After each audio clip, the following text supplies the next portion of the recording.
It doesn't sound as though you foresee a future where there's going to be any reckoning or proactive steps taken to repair that and move towards that sort of reconciliation progress.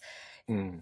Do you see any hope of, as a starting point, William and Harry rebuilding a relationship? It was the one question that I really had after the release of Spare, and as I was writing this book, it's like, okay, we've heard Harry lay it all out there, and no doubt I completely understand why his family would have felt a certain type of way to see all of that private information made so public, but it was kind of the result of everything that had happened up until that point.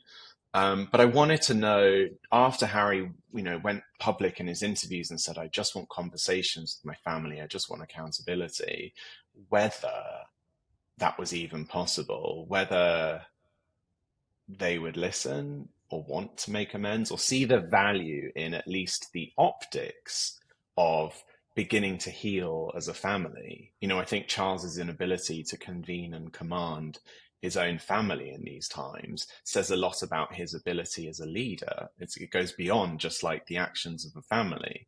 Um, and so I was disappointed to hear that even 3 or 4 months later, after the release of Spare, that Harry had reached out to a mutual friend in the UK that he had hoped might be able to facilitate a conversation between himself and his brother, only for that wall to still be up between them. And the same with Charles, although there is now a line of communication between the two sides. And, we know even as recently a few weeks ago that they were in touch for his 75th birthday.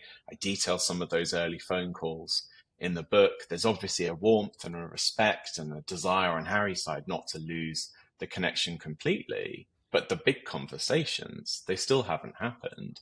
And if they can't discuss those things privately amongst themselves behind closed doors, it then makes me think, well, for anything bigger than that to happen outside of palace walls, such as accountability for the family's history with the slave trade, it makes me think that these things may never happen. And that's a real shame.